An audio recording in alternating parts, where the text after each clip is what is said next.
Good afternoon, everyone, and welcome to A Gathering Place. And today is third Sunday Politics Talk. And you know that's when we get together. Y'all need to go ahead and get your popcorn, get your drinks, because today is the day that we talk politics with Jamarr Brown and Brandon Upson. And we go into it, and there's a lot to talk about with the midterms coming up. Black men who want to talk about black men, or to discuss it, because I'm waiting to hear about that. And we got a video to show y'all about, what the Democrats have done. And this was a pleasant surprise that I received this morning from Jamarr.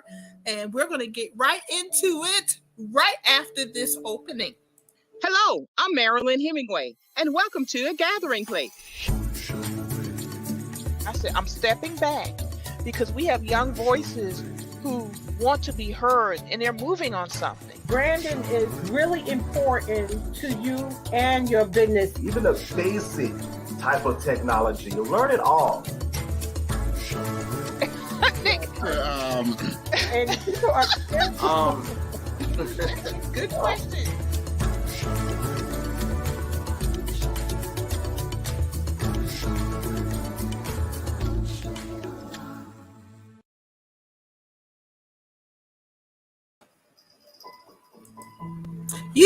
That graphic was all kind of wrong, but what it said was right. Democracy is at stake during these midterms, but the date was wrong because the date is October 16th. Y'all know I did that graphic right when I was promoting this show. Y'all get your questions, get your comments ready. We hope this show would be very productive. Let me go ahead and bring in my co-host, Brandon Upson. Hey, Brandon. Hey, Marilyn, how you doing? I'm doing good. Thank you very much. Both of us are a little tired because things are happening. I just completed the Gullah Geechee Environmental and Energy Conference in Georgetown yesterday. It was a hybrid, excellent information, great event. 2 days of activities. We did an excursion to Black-owned farms and community garden. Wow. Really wonderful. People really enjoyed that. Had an opening reception. Then we had the actual conference itself. And next year, we're going to be in Brunswick, Georgia. So we are growing and expanding. So, that is awesome. Yeah. If folks only knew all the things that you have planned for that amazing organization, they'll be. And I still don't know how you have time to do anything else. Well, I don't do anything else. That'll do it. Like, when you have time, I don't do anything else. As a matter of fact, today, an environmental scientist, I spent half of today with Brian Goodwin. Shout out to Brian. He stayed in Georgetown because he wanted to learn more about it. He's coming back. He's a brother. And I want to say that because we need more Black scientists, environmental, marine scientists, archaeologists, anthropologists. Y'all, the chamber, the work we do, it's such a desire for that. I mean, it's such huge opportunity. Y'all call me. I'll tell you more about it. But it was good to be with a brother, an environmental scientist, and I just finished showing him around Georgetown and stuff. And he said, I'm coming back because we couldn't even show him everything, But it's good to be with someone who has that knowledge and everything. But you've been up to some stuff too. Where are you? I'm in Fredericksburg, Virginia, for the day until I head up to Stafford, which is right above here. And then tomorrow I'll be leaving Stafford and headed to DC, where I'll be up there for 2 days before I come back home. So I've never heard of Stafford. So yeah, I know. So I've heard of Fredericksburg. Yeah. So do you know anything about Stafford? Why are you up there? Is this campaign work? It is campaign work. So we're up in Northern Virginia, in the 7th Congressional District with Abigail Spanberger. We are out here getting the vote out for her Amplify Action Fund, my organization, focused on the Black and Hispanic community. So we have about 40 people on the ground. They've been out here. We just cleared about 20,000 doors since we've been here today. And because of the size that we are, we should have 50,000 doors knocked on by this time next week. So, wow. Yeah, really working to get the vote out. But let's see, we're not too far away from Fairfax and like Dell City, Alexandria. All of that is like right up in this area. Very good, very good. So y'all make sure you drop your questions and comments here. Go to our LinkedIn because we're on LinkedIn now live. So we got enough followers on LinkedIn that a gathering place is playing on LinkedIn right now, even as we speak live. And of course, go to our YouTube channel. And what did they say? Share, like, share, and subscribe. You know. Yep. Yeah, obviously Marilyn's not used to saying that, right? But anyway, before we get started, this is a nice way. We kind of told everybody what we've been up to and continue to do. But this is politics talk, and you in particular brought up you wanted to talk about black men, what's going on with black men. I got a little to add to that. And then also we want to talk about the Democratic Party and the upcoming midterms. And I think this is all tied in together. But I'm going to wait until we watch this video that Jamarr sent us. And hopefully he can hop on. We know Jamarr is right now, Texas state politics, really, he's 22 hours a day with that right now. But we're going to go ahead and show this video and then come back and talk about it, folks. And of course, we always want your comments to be involved with this also. So just give me a second here and we'll get this up and running. All right. And we want to give a shout out to Terry Watkins Jr., who put this video together. So we got to give credit where credit is due.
Well, we're back, and Jamarr, thanks for joining us. You have perfect timing. I know. I come and join, and we're having a party.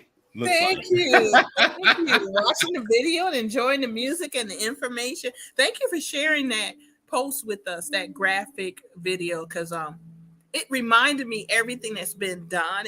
And as you said in our quick little thread, you said it's not perfect, and it's not, but it's a good reminder going into the midterms of what this administration has really accomplished, and it has impacted Black people. And it reminded me, even with the COVID stuff, I received a $61,000 grant through the Gullah Geechee Chamber Foundation to do an entrepreneurship course for the Gullah Geechee community for the next 2 years. And it's from the American Rescue Plan. And I knew that, but to be reminded where that money is coming from and other money that I'm tapping into, we need to be reminded of that. And so thanks for sharing that graphic. And I want to tie it into what Brandon wanted to talk about. I think there's a disconnect with Black men in this election. I don't know if that's the way I should say it, but Brandon, we're going to start with you because you wanted to bring this hot topic to the table. And I think it is a topic we need to discuss. I think it really, really is. And if you were to go and ask Stacey Abrams, she would concur. I was looking at the policy little video earlier today that you shared. And the thought that came into my mind is, Democrats are really good with policy, they're not the best at presentation. And sometimes the presentation is more important than the policy, because if you do, it's like, what's that saying? If a tree falls in the forest and no one's around, does it make a sound? Right. Yeah. And perception is reality. So if you have a perception that they're not doing anything for me, or we're disconnected or not engaged together, that's what people are going to believe. Right. And I told you I was going to drop that video into a couple rooms that I was in and Twitter, and just to see what people said. And there's a lot of mixed feedback. Folks saying, well, they're doing policy and we're indirectly impacted by that, but they weren't willing to say this was specifically for the Black community. This wasn't unlike the Asian hate bill that passed. As soon as something happened, we weren't able to get that for Black folks. They're still afraid of reparations. There's a whole span of responses to that one video citing the policy that the administration has brought forward and that have a direct impact on Black Americans. And I believe that some of mixed reactions to that is the follow-up. Every now and again, you got to educate folks about what you've done. You got to take your victory lap, and you got to make sure the messaging gets to the people. Billions of dollars, trillions of dollars behind the CARES Act. Your organization benefited from it, but if it comes in, you could have, let folks know, man, this programming is made possible because of the CARES Act. Get more tangible, more real for folks in your network. Getting to Black men, 20% of Black men voted for Donald Trump, and right. When we talk about eligible Black voters across the country, we have almost 30 million eligible Black voters. We're predicting that 51% of them are going to vote in this election. But how are going to stick with Democrats? That number, especially when it comes to Black men, as a toss-up in the toss-up column. They don't know how they're playing. And we look at these campaigns. Casey started in Black men, found out she was leaking Black men from her campaign. Over here in North Carolina, same thing in the Senate campaign there. If people early, Black voters early, Black men and women early, then when we come, we in this mad scramble to make up the gap, and that's what we're seeing in North Carolina. But the opportunity that's the Black eligible voting population just over the last 2 years increased by over 750,000 new Black voters. That's across a small number of states. North Carolina and Georgia and Texas, the up in the top three, Texas and Georgia were number 1 and number 2, respectively. But once we get these new Black voters and new Black men in the pipeline to vote, now how do we engage them and mobilize them for the election? The last point I'll make is it shouldn't be in the last 100 days, last 90 days of the campaign. We should be engaging the Black community year round, because outside of these elections, there's still policy that impacts those communities. I agree, Brandon. And just to let you know, your audio's cutting out, and I don't know why. I don't know if it's delayed, but we got what you said. We got the gist of everything that you said, but there's a little delay going on, so I don't know why. But that brings me to Jamarr, because you mentioned Texas, so I want Jamarr. I don't know in this cycle, because there's a lot going on in Texas, that you guys are seeing this pattern, and if you are, what are your thoughts on it? What are you guys doing, or is it happening in Texas where you see what's going on, what Brandon just described? Yeah, and hopefully you can hear me. If you can't, somebody let me know. But you're good. You're good. Okay, perfect. Thank you. But one of the things I think that's important in Texas, when you say that there's a lot going on, that is probably an understatement. And I think that aspect is from both sides, of the table. But one of the things I think that's important, especially when you look at the video and to some of what Brandon was sharing a little bit earlier, I think I've said multiple times on this show and also other spaces that I've been able to participate in, is that one, democracy is not perfect. It's our job to perfect it every day. And that's the work that we have to do through our activism, through our organizing, through our participation in the electoral process, through holding elected officials accountable, all the things that we've talked about for 3 years or so, on this show. So that's one. Two, that I've always talked about incremental change as well. I know that, when you look at the example that Brandon gave, for example, when the Asian hate bill was passed, the immediate move on legislation.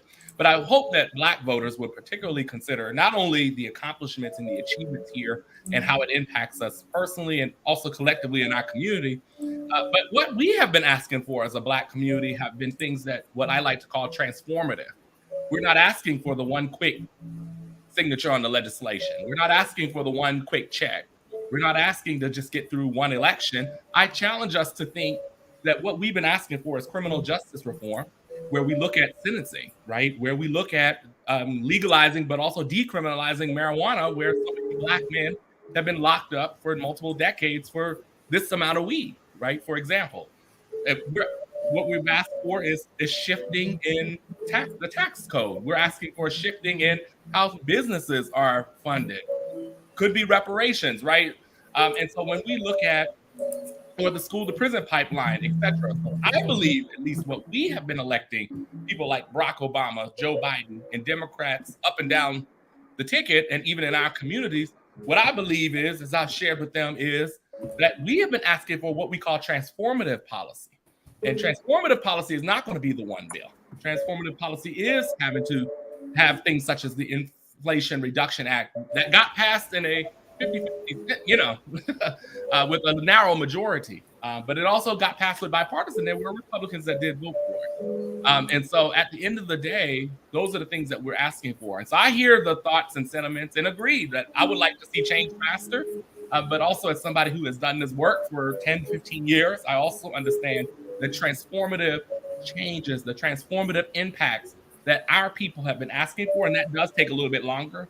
But I do believe that the accomplishments of the Biden-Harris administration thus far at least builds us toward that. And I'll kind of finish my point as saying, there's a quote that I pulled up from Coretta Scott King. And she says that struggle is a never-ending process, that the freedom that we want, it could be personal civil rights, it could be economic, etc. But the freedom is never really won. You earn it and you win it in every single generation. And I challenge us as Black people to say we earn it in every election. That we still have to show up and that we have to incrementally continue to build. And there are billions of dollars that are moving to the Black community, to Black small businesses, farmers. That's a particular one that we haven't talked about in a while, in terms of supporting farmers and supporting Black people in rural communities, because rural communities are not only white. There are Black people that live in rural communities all across the country. So like I said, not in our group chat, not perfect. We'll never call it perfect. But I do think that President Biden, Vice President Harris, and so many others in the administration, because you have their staff members, you have experts that they work with, you have cabinet members. Those cabinet members have staff. And so it's more than just the people we elect, it's also the people that they hire and that they direct to do the work. And I challenge us to see the holistic picture. And then as it relates to this election, what we've been talking about, Texas has been under another party's rule for about 30 years, at least in my opinion, of the work that we're doing in Texas. This is going to be the closest statewide election in a generation, I believe, in this state. And we have been on the ground, knocking on doors, talking to people. We've had Beto Abduale celebration yesterday. We had him on Saturday visiting Asian Chinatown outside of Houston. We've had Beto in Black churches every Sunday, not 20 days before the election, but for months. And being in this position and being able to work with other people who are doing this work is super important. And so for us in Texas, it looks a little bit different that we've been able to talk about the accomplishments nationally and challenge voters to say, imagine if the governor would accept the money from the American Rescue Plan, $16 billion, what we could have done to expand Medicaid in this state, what we could do to make sure that we protect children when their parents drop them off to school every single morning. And so for us, the messaging has been, what if? And the what if means we have to take a chance and vote for something different and act differently in this election, which, like I said, we believe will be the culture of this generation. So I know that was a lot, but I think that's what I hope that people will start to look at. I know we want the quick bill and the quick check, and that's fine. It's great to have those, but the quick check comes and goes. We want policy that's going to last for a generation and beyond. I think there's something deeper going on. I think both of you made very valid points, and a lot of points in there, but they're very valid.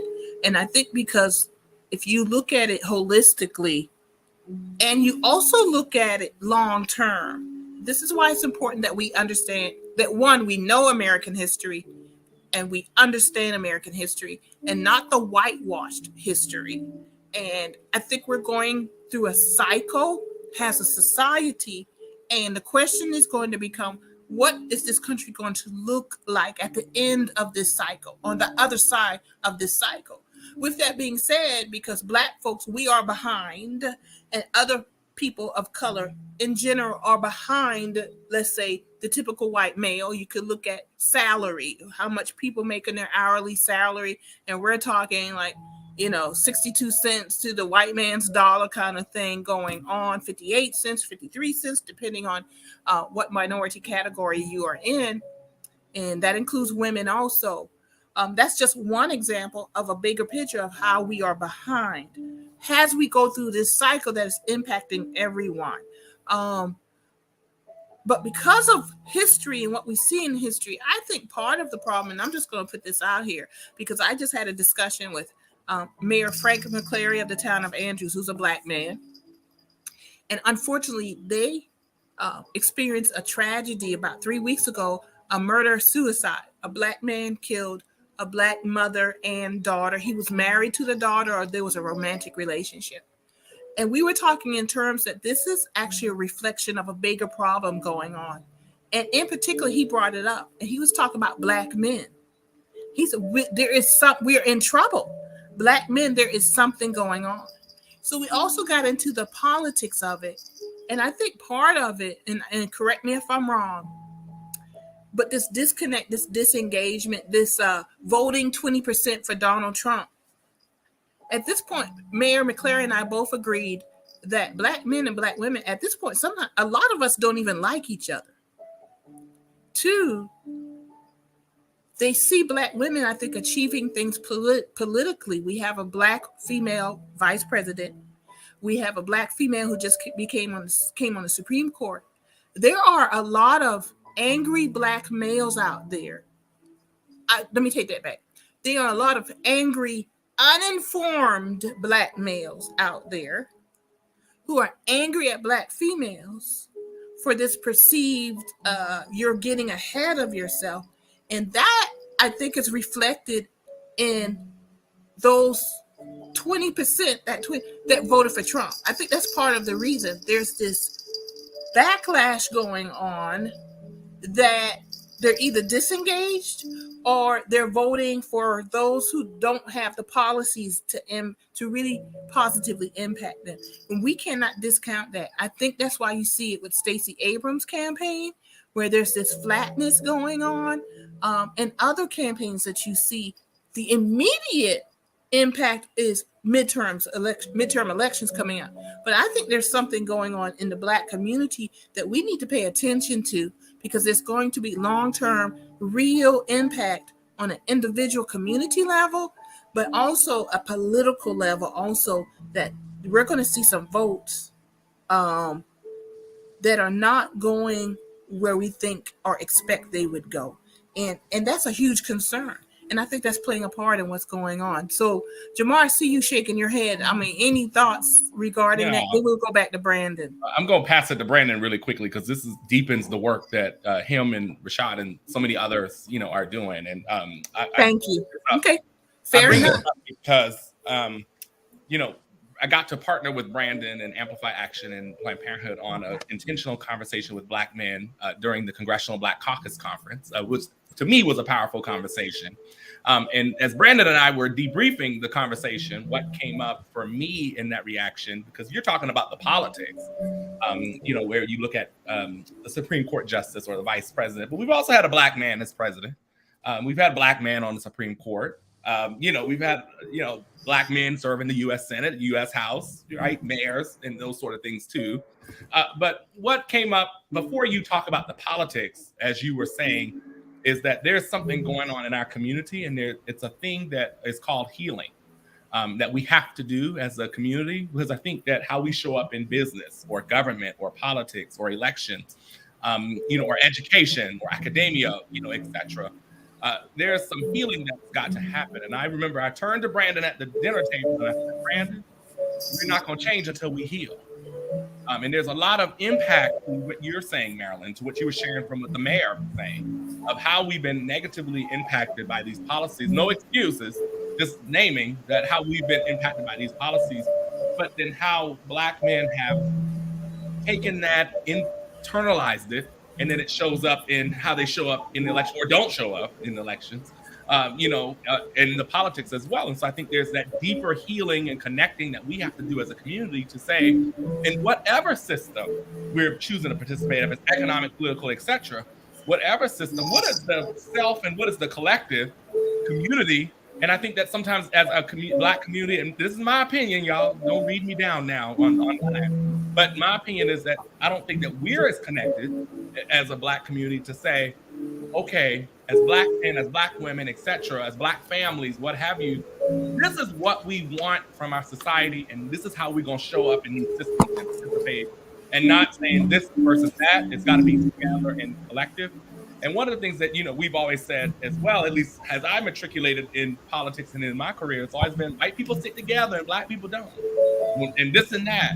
And so we've seen that happen, in terms of some of the politics, whether you like each other or not.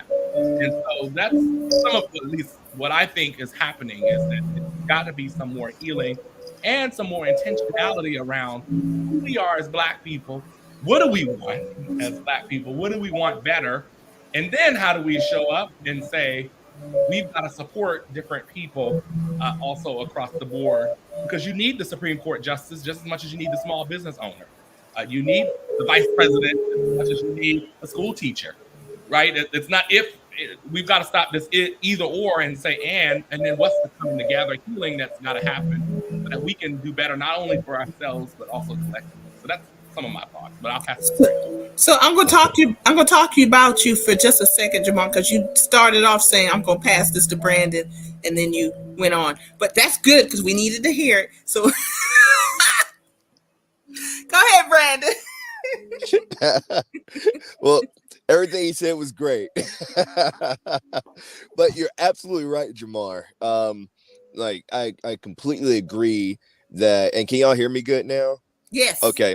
That we need collective and individual healing, but so much of our own cultural, norms prevent us from getting that healing, right? It's like, you don't need to go to a therapist. You ain't crazy. Go pray about it and push through is one of those sentiments that keep us from getting the help we need in order to heal from the trauma that we've experienced and the trauma that's been passed down to us. In the work that we did in DC that Jamarr referenced, when we had that conversation, we were having conversations with Black men about health and reproductive justice and reproductive rights, right? And all types and layers of trauma came up while we were having that conversation, and it showed us what direction we needed to go so that we could start creating coalitions and partnerships. But I wanted to get a little more into the weeds when we start talking about the separation, the situation between black men and black women. And I won't go back beyond the 90s, because I think the 90s was a era when there was a systemic separation between black men and black women by the imprisoning of black men in mass. You know, black women went to jail too, but in the crack epidemic, it really stripped a lot of black men from our communities. And then we go right into the hip hop revolution, where, you know, some of the negative narratives started to expand and create this this talking point that black men ain't shit, quote unquote. I'm quoting, so excuse the language. And then it evolves to where we are right now. And I feel like that wedge between black men and black women in the space that the three of us operate in since 2017, the election of Doug Jones, where progressive woke up and said, wow, black women vote and they can determine an election, so let's, you know, invest in black women. But then it lumped black men with white men in the anti-patriarchy you know, conversation, because when you separate white men from this system, they have something to fall back on. When you separate black men from this system, we don't have anything to fall back on or anything to undergird us to build something new for ourselves, or to maintain space for us in this movement. So I think maybe inadvertently, the progressive movement has, instead of, you know, instead of fully lifting up our black women, it's done so, but in a way that ostracizes black men and also makes black men feel like they're not a part of the movement. And I think that's some of what's happened when you look at Georgia. There, before, you know, September, there was not any, like, something you could put your finger on and say that's the campaign connecting with black men, which is what's hurting there. I'll stop. So my question is, as I listened to you, and it occurred to me, what can I do as a black woman to be a part of healing this divide, closing the gap, engaging with black men? And I ask that sincerely, even though sometimes I feel as a woman, when I walk in certain spaces, they don't want to hear from me. I'm a woman, not from the sense of, that I'm objectified, that I don't have anything to say in this conversation. When I do have something of value to bring to the conversation, but the end results impact me also. Yeah. But what can we do without the black man rejecting us, getting their backs up, if you will? Yeah. And you made me think about a quote from Crystal Matthews, where she said, you know, everybody ain't shit, but there's a lot of people who ain't. So I'm just clarifying my blanket statement earlier. And that's another quote, Jamarr. But, you know, when we are talking about what a black woman can do, you know, we have to have mutual respect for one another first. And we also have to realize that the hurt that you get from your own community is more intimate and is more accessible, because it's just like what they call, quote unquote, black on black crime. It only happens because of proximity, right? And a lot of what we are seeing in our work, where there are black men holding on to the little bit of influence and power that they have, to their white knuckling it, and they're trying to keep anyone away from it, especially a woman from taking it from them, that's a different generation. That is, in many cases that I'm finding, it's not necessarily our generation. It's the quote unquote old guard that's moving out.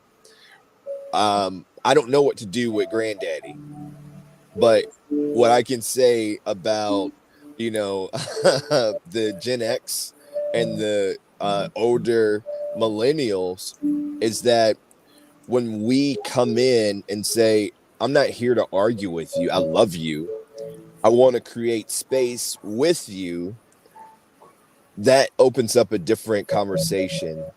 And just being intentional about leading with that love and acknowledging the fact that I'm not here to argue or fight opens up the door. And the last point, I'm seeing this in these Twitter spaces with groups that are talking about reparations, talking about African descendants of slaves, talking about foundational Black Americans.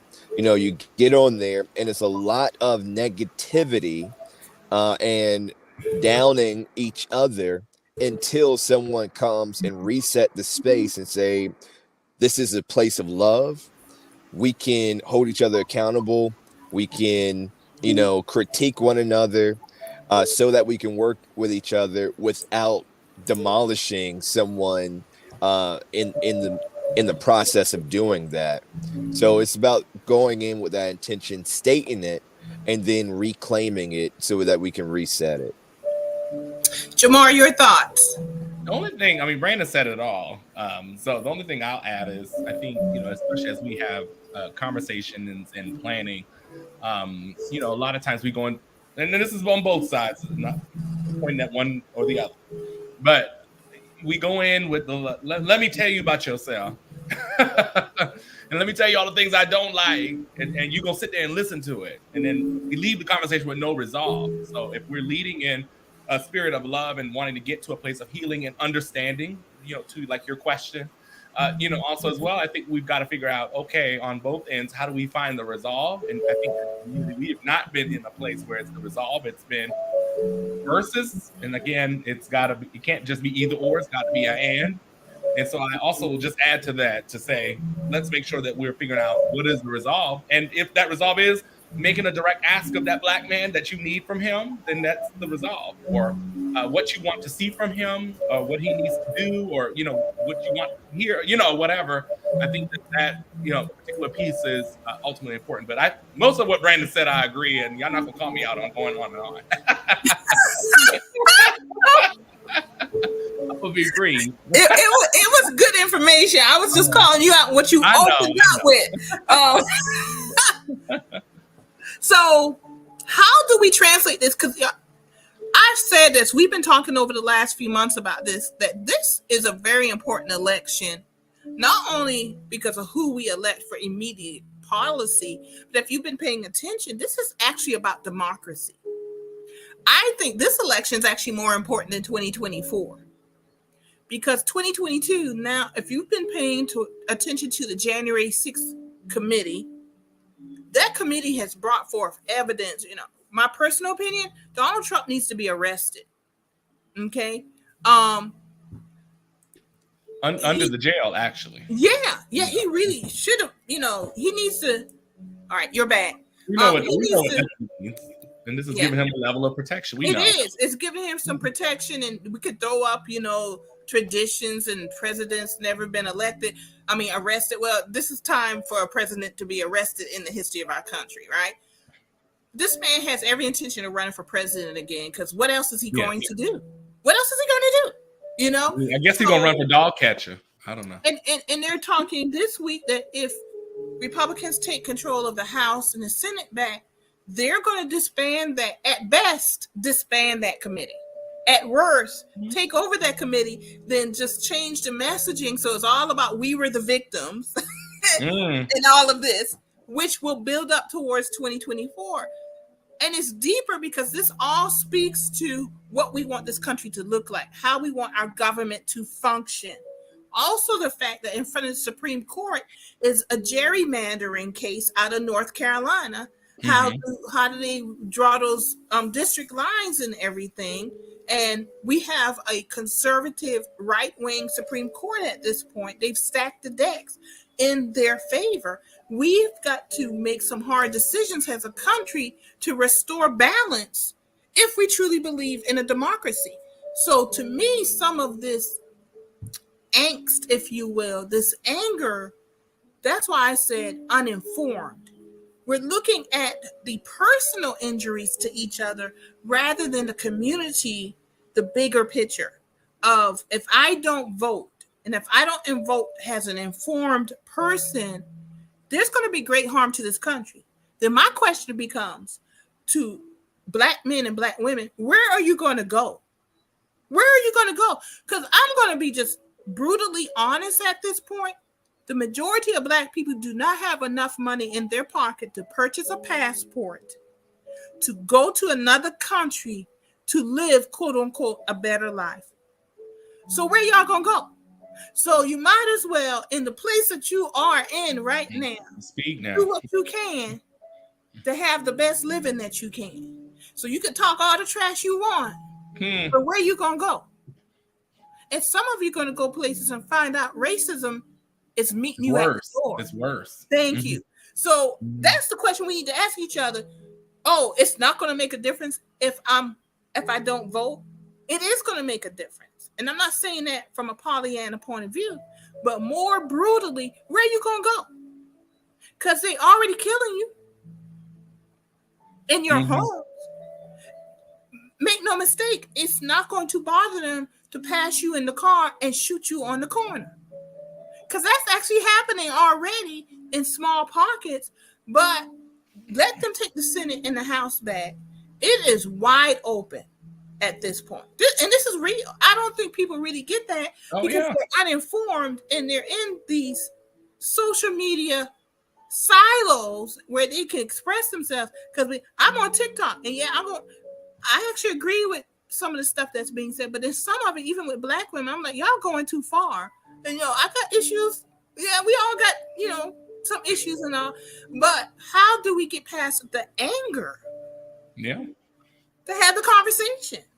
And the three of us sitting here, we've been doing this over 2 years now, hitting 3 years. We still talking to each other, and we do not agree on everything. One thing I want to just add an underscore, actually, what you're saying, Marilyn, because you talked about January 6th and some of the Supreme Court cases and that sort of thing. And yes, those are absolutely important. But what I also want to underscore, we started this broadcast talking about what the Biden administration has done for Black people, Black businesses, Black families. And when I said particularly that it is incremental, it's not perfect, it was going to be worse because the Republicans definitely not going to give you reparations. They're definitely not going to make sure your Black daddy come home with his kids, and those are not the top lines of that party. You got one running for U.S. Senate in Georgia pretending to be a cop. you got one in Wisconsin who used his wife's money to build a business and told everybody else to pull themselves up from the bootstraps. I mean, these are the type of people. You've got people who are running for Secretary of State who voted by mail themselves. Who voted by mail themselves, and then telling other people, no, you can't vote by mail. Let's limit the drop boxes. Let's limit how you can vote by mail. Like it's like, do as I say, not as I do. And that is the type of personality and leadership style that these people are going to bring to the federal government. So if you don't like your representation now and let that case in the Supreme Court, you're going to be in trouble. The affirmative action is going to come up again. Marriage equality is going to come up again. Healthcare, they're going to try to take that ACA. They're going to keep doing it till the cows come home, okay? And so I just want to underscore, what you're saying, but also add that that's why so much is at stake, because some of the progress that we have been, not perfect, but some of the progress we have been able to make pretty much stops, quite frankly. And so I think that that's particularly important. I think that the other piece that you talked about, in particular about the anger, at least from my perspective, is, a lot of it is there are just so many people who are ill-informed and misinformed. And it's both. as it relates to how politics works, how government works, what actually is happening, what legislation and executive orders and those sort of things actually mean for people. And then what happens is now, because we have Facebook and TikTok and Instagram, people have free agency and free range to say whatever they want to say. And I had a particular conversation with someone that I had a verbal altercation with the other day, and I said, just because you said it out of your mouth to me doesn't make it true. And let me tell you what the facts are. Let me share this information with you, also, as well. And so that's the piece that's got to be important. How do we break through the misinformation and the disinformation? Because that's where the anger comes from. If I heard this thing, and because it doesn't impact me the way I want to, or it impacts me in a negative way, I'm so pissed off. I either am not going to vote because I'm pissed off, or some people are going to go vote also as well. And so I think that there's some of that. The other piece, I think, to the anger that's come, it's been, as I mentioned a couple times, that we have always operated, at least now in our politics, with the discourse that we have, it's either or. And so a lot of our politicians have set up how the elections, the messaging, the governing, a lot of politicians have set up it's this or that. And then you get people taken aside, and then they're against the people on the other side. And that's why I think the three of us can sit up here and say, hey, well, I look at that differently, maybe because of my life experience, blah, blah, blah. But it's not like I hate y'all or anything. Mm-hmm. But the politics and the discourse of the day says, be against those people. We've seen how Republicans have targeted immigrants, migrants, people of color, young people, LGBTQ people, and they teach their base to hate those people. And then they take that hate, elect into office, pass policies that put restrictions on the existence of those people. That's how we got here. And so that's honestly what's happening. When you're talking about Lindsey Graham, y'all in South Carolina, when you talk about Lindsey Graham saying, I'm going to institute a national abortion ban, which restricts every woman in this country's decision. Yep. Everyone, black, white, brown, blue, green, whatever. One man who doesn't have to face some of those same obstacles and experiences can dictate millions of people's healthcare, and not only their healthcare, their personal freedom within their healthcare as it relates to their body and their experience. That's how we got here, at least in my opinion. I got 3 words for Lindsey Graham. Girl, sit down. Like, he is always doing the most. Look, that black man ran against him. No, Lindsey don't know how to act. Don't know how to act. And Jamarr, you said something that I had to write down. I remember going through a campaign training a couple of years ago, like 10 years ago, and they were talking about campaigning from the wedge, using wedge issues to propel your campaign. Now a decade ago, that was something that was being systematically injected into campaigns, not just on the left, but also on the right. So now we've had a decade of this baked into our electorate, where they feel like on this one issue, if you don't agree with me, it's all over. And in these these alternate realities that are on social media, because that's what I call these spaces on Twitter, because these folks are talking about stuff and nobody's willing to get on the ground and actually do some real work. So it ain't real. But they are taking one issue and saying, if you don't agree with me 100% on this one issue, then we got to do what Harriet Tubman would have done to you, and that's shoot you and move on. And that is creating wedges within sub-communities under the black umbrella, right? And when we're dividing ourselves, how are we going to get anything for our collective community if the little bit of power we have is diluted through separation? I agree with you on that, and we have 11 minutes left if we stay on time. So I'm going to ask you, how are we going to solve the world's problems within the next 10 minutes? But Jamarr got the answer. He got the answer. Let's just put the show off now.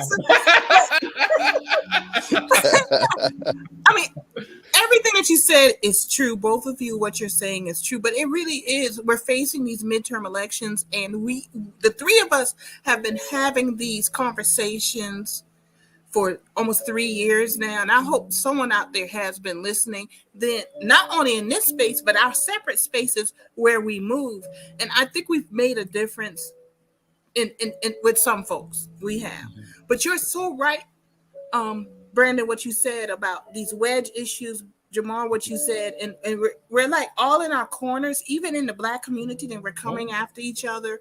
I personally was attacked, am still being attacked by a Black man on Facebook. Yeah. And then he finally got to the point he called my name. He slipped up and he called my name. And I did ask some other Black men to go talk to him, and that has yet to happen. And I'm dealing with where he at? I'll go talk to him. Yo, give us the address. We'll talk offline about that. But I actually went and talked to my lawyer about it. That's how I got to. And the only reason I didn't go to a defamation suit is because to show the pattern of behavior. It wouldn't meet the standard. And I know I'm putting that out there, and that's fine, because if he hears this, I want him to know I've talked to the lawyer. I don't mind suing, but I haven't talked to this person directly in a year, but I'm occupying space in his mind. And the reason I haven't pushed this is because I realize there's more going on there than just what I've done, and I'm not even targeting this person, but I think that what I'm experiencing reflects a bigger picture here of what's going on. And that's why I brought up this stuff with this translates into folks not voting for Stacey Abrams. Bottom line, it's not hurting Marilyn Hemingway, but it hurts the community, because especially when you're out there on social media and people are reading it and they don't understand the entire context, they actually don't even know the entire context. It becomes a community thing, and it creates dissension, it creates discomfort, it creates anger within the community. And when you bring in politics into it, it actually ends up suppressing the vote because it's bad leadership. And I think that's part of it. And part of it is misogyny. And we have to be very honest about that. It's misogyny and sexism that it's creating division within the community. I'm gonna be okay. Yeah, I'd like something to happen, but that ain't gonna happen. But it hurts the community. Social media magnifies this. Take it away from me. That's just one example. Social media magnifies it. And it's going to show up in the midterms. How do we mitigate the impact in the midterms? The real thing right now, because we have, about 20 days? 23. 23 days? Yep. Yeah.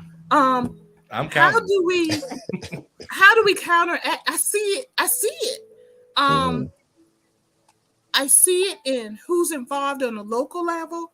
I see it in Stacey Abrams in Georgia, and I'm not in Georgia. I see it to some extent in South Carolina, but that's a whole nother story. In South Carolina just a red state. We're gonna put that for right now.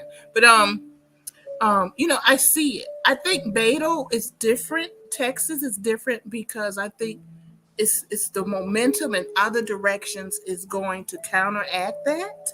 We hope. We'll see that on election day. But I think long term, this is causing real harm in our community, and we need to talk about it. And we need to have the conversations, not only Black men, and I'm glad you guys did it. Those need to continue. But at some point, Black men and Black women need to get together and have these real conversations and leave the antagonism outside the door and have these real conversations and actions.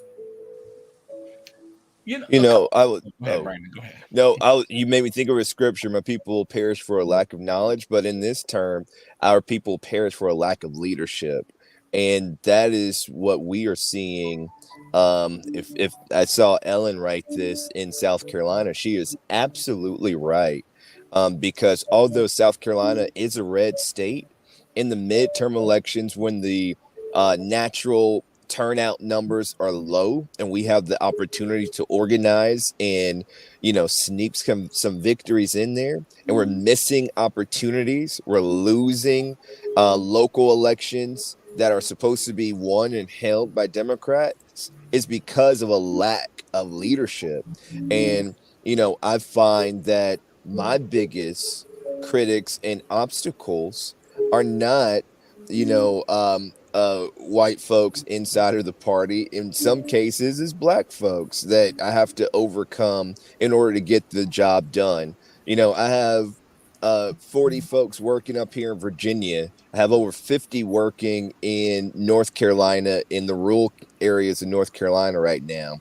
Got the same working in and around Atlanta, and now we're about to build up staff in Southern Florida. But the hardest place for me to pay folks to go out and do good work is in my own state of South Carolina. Where is the disconnect? Why are we limiting ourselves? Why are we fighting and self-sabotaging our own opportunities to move forward? And that is something for another show that we can talk about when we do the postmortem on this election, because at the end of the day, whatever the results of the election in South Carolina's midterm is going to be, will be our responsibility. And we cannot be on November 9th pointing the finger at someone else and saying they did it and it's not our fault. And the last thing I say, that momentum in Texas is because Texans are taking ownership of their space so that they can create the change that they want to see. And of course, they have great leadership. Thank you, Jamarr, for taking leadership to Texas. And and we hope that you'll bring it back to South Carolina one day. Well, I want to I just want to tell Ellen, because I saw Ellen's comment about not receiving an assignment to be a poll worker. Ellen, please don't give up. So please talk to the election commission. Great advice on that, because that is one of the bedrocks of our democracy. Your own community, making sure that you can vote.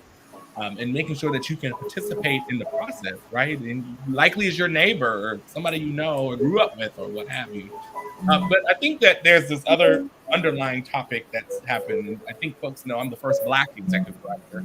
And I became the first Black executive director of the state party in 2021. I mean, you're talking about decades of not having that. But what particularly has been, to your point, Brandon, not only disappointing, but particularly alarming is you'll get the Black people where this division has happened, and there's Black people in our community that have gotten access and proximity to opportunity, and they think that it should only be for them.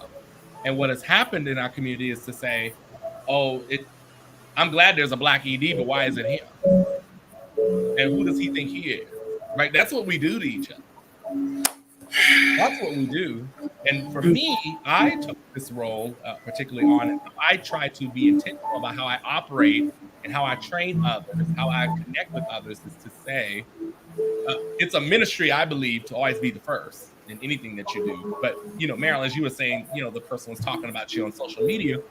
I think about how do I fight back, not only for me in the moment, but I think about how I fight back for who, because there's going to be another Black woman that somebody in Georgetown gets mad at. It's going to be another Black executive director of Texas at some point. I don't know when, but at some point. And I know that we go through certain things because it's a first and people haven't seen it. Even people in our own community haven't seen it. But I also push through and continue to do the work because I've tried to set the thing up for whoever the next person is. They may not experience, what I have experienced. And what it is to me is there's a lack of maturity. There's a lack of information and intellect, quite frankly. And three, there are a lot of people who are devoid of reality, and they create their own reality. And because they can go out and say whatever they want, it's supposed to be real and it's supposed to be a reality for anything else. And so that's what it is. And you get Black people, he don't give us enough money. He don't do this.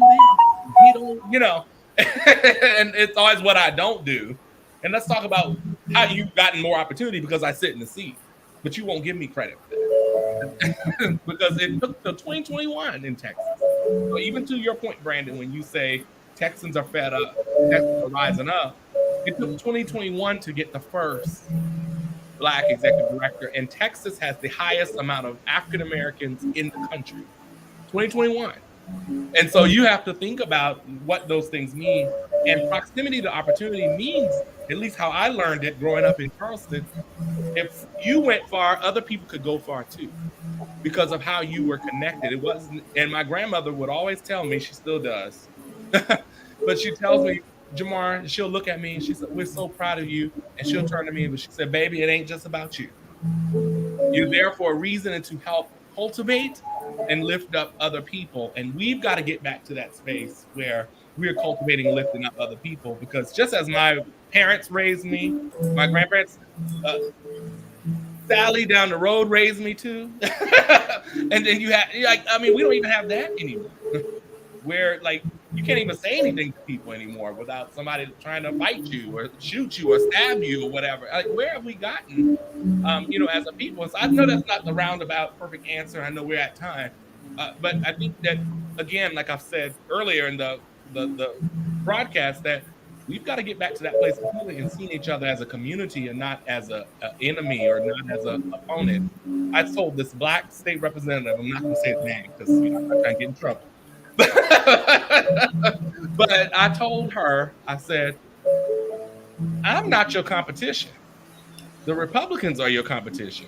And at some point, we've got to identify who the real enemy, who the real competition is. And the problem is that we've made each other the enemy. And when people start to focus on what the real problem, what the real challenge, what the real thing that you're fighting is, we'll start to get to a better place. But we've got to live in a place of reality, and we're not doing that all the time. I think it's a mental health issue. I think it's an issue of proximity, as Brandon indicated earlier, and it's also an issue of you feel lack of power. So when you feel that lack of power, you take it out to the thing nearest to you, because you're trying to instigate some power. You're trying to generate some power. And I think that, and quite frankly, at this point, we've gotten to a point, as the mayor and I said, we don't like each other. And that's where you don't necessarily have to love me to get something accomplished, but you got to have some mutual respect and and even more so respect to understand the community of it, the commonalities, because we also have to recognize within the Black diaspora, the community, we are all individuals also. We don't think alike. We don't see alike. You can't get mad at me because I don't think like you. I have different lived experiences. I have different families, everything. But you got to respect that. You got to respect that. And I think that's something that we've lost, that we need to take a step back and really evaluate that and not envy.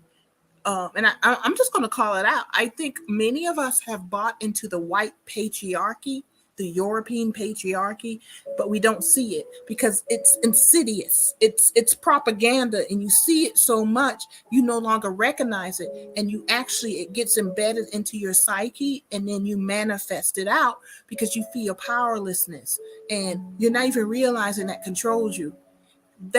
That goes into so many things. Lack of education. There's one reason they attack the education system, to end the critical thinking. Mental health, lack of access to mental health therapy, and etc. All of this is coming into play, and it does. We need to continue these conversations, because somebody has to have these conversations so that one or two people can pick it up and have other conversations in other spaces. And Brandon, I'm going to let you wrap it up for us. Me and Jamarr were doing our thing, but we've all touched on this a little bit in different spaces, but we're coming into midterms. Of course, we're telling everybody, go vote. Please go vote, y'all. Just go vote. Go vote. No, vote the way I want you to vote. I'm just going to tell you that. I know how I want y'all to vote. I'm getting little just desperate. Go vote the way I want you to vote. Go vote. But of course, you can do your thing, but y'all, we got to get smart. But go ahead, Brandon, and wrap it up for us. Yeah. So if you're in South Carolina, next week, the 24th, you will be able to start voting early.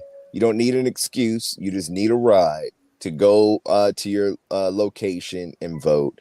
A lot of organizations are putting the list of early voting places up on their websites and Facebook pages, but you can go to scvotes.org and to find your early voting location, or go to the South Carolina Democratic Party's Black Caucus Facebook page, and we will constantly update the early voting sites as they change, because we are pretty sure they will be changing while early voting is happening.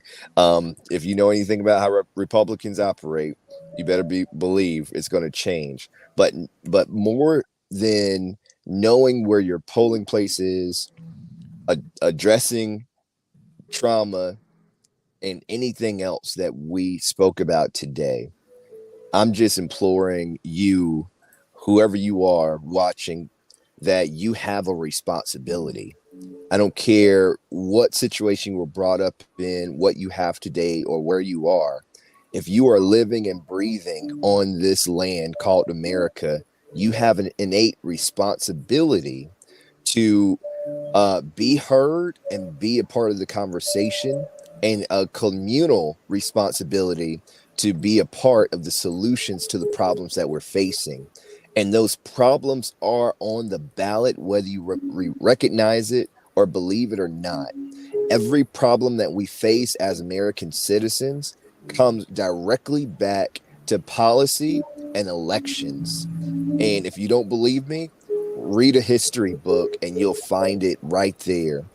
So we are obligated as members of this community to vote and make sure that our voices are heard and that we are in the number for bringing solutions to our problems. Please go vote. Don't sit this one out. Don't believe the hype. We can win races in South Carolina. If they can win in Texas, if they can win in Georgia, we can win in South Carolina. So that's all I got to say. Go ahead, Jamarr. I add the Texas dates just for people listening. So we also have early voting that starts on October 24th. So our early voting goes from October 24th to November 4th. And we do have the Saturday and Sunday voting. So even if you're working the week, that is one thing that we fought to protect, because they were trying to limit the amount of days. We actually, even when the legislators went to Washington, D.C. to break quorum, one of the compromises that ended up happening in the special sessions that we got to keep our full early voting period. So I am encouraged. We fought hard for about 9 months for that, y'all. And so I am really encouraging you. That was part of my job coming in, is to look at that. And we were able to do that. We were able to save souls to the polls. They were trying to eliminate that. They were trying to eliminate Saturday voting also as well. And they were trying to eliminate curbside as well. And we fought that too. We know that they're going to keep coming after these things every session in Texas. But, you know, that's another conversation later. But I think because I'm particularly passionate because, you know, we hear about it from our parents and grandparents and great-grandparents, right, about how we had to fight for our civil rights. But to be in this generation, to start off my career, especially at the executive level, that's what I had to fight. I want to fight for education and fair taxes and, you know, fair, clean environment, clean water. That's what I want to fight for. You know, not the basic thing in terms of the right to vote. And so I'm encouraging everyone to, you know, do that. Obviously, Election Day is November the 8th. But we have started, we are one of the state parties in the country that started a full voter protection department as well. So if you encounter any issues in Texas, we have a full-time hotline that's staffed every day of the week. So you can call 1-844-TX-VOTE, 1-844-TX-VOTE. And we also have a voter education site as well. And it's mytexasvotes.org. So mytexasvotes.org location, because there are some counties in the state where you can vote anywhere at any voting location, as long as you have your ID. And there's some counties where you actually still have to vote at a particular precinct and particular location. So again, that's voter suppression too, having different laws for different people. So, but that's another topic again. And so I wanted to share those resources that we're staffing lines to encounter any issue. Please call us. We built that department to make sure that voters can actually vote. And when they encounter trouble voting, they have a real resource that they can use to troubleshoot the issue to make sure that their vote not only gets cast, but that their vote counts. And then also visit that site. We've got sample ballots, polling locations, hours, all that good jazz. And we were able to work with the Democratic National Committee to put that together. Use those resources, and that covers the entire state. Very good. Counties. Very good. Thank you, Jamarr. Thank you, Brandon. I miss you guys. When we're gonna get together in person? You know, I'm feeling a little teary-eyed, but I think I'm tired because I just finished a conference, so don't take that personally. But I still I'll be home. I'll be home for about a week for Christmas. Oh, let us know. Let us know. So we'll get together. I'm gonna go drink with some friends because I need that. But I'll think about y'all. Brandon, are you considering, you still out there knocking on doors the rest of the afternoon? No, it's just starting to rain here, so I got to make sure folks are not walking in the rain, because they will around here. So I'm about to wrap it up and call it a night. I might do what you're about to do, Marilyn. So we're about to call it. It's called self-care. Yeah. And we all need it. We all need it. But thank you, Brandon. Thank you, Jamarr. Be safe out there. We will be chatting next month.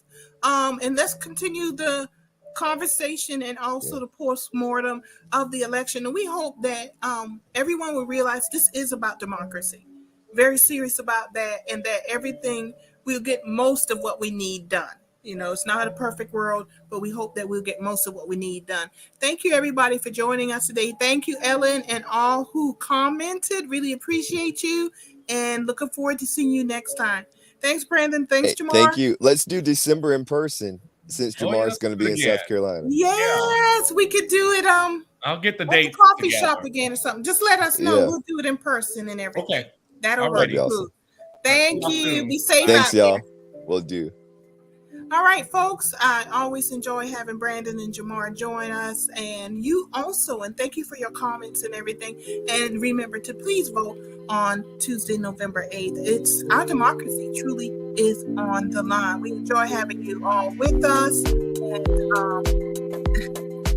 yeah, we're going to do it in person. And when we did it last year, we invited folks to come and join us. So, Alan, hopefully that you can join us when we do it in person. Make a little gathering and good time of it. Yeah, you're welcome, Ellen. Thank you also. Thank you, everybody. We'll see you Wednesday at 4 because a gathering place. We're here every Wednesday and Sunday at 4 o'clock. Thank you and enjoy the rest of your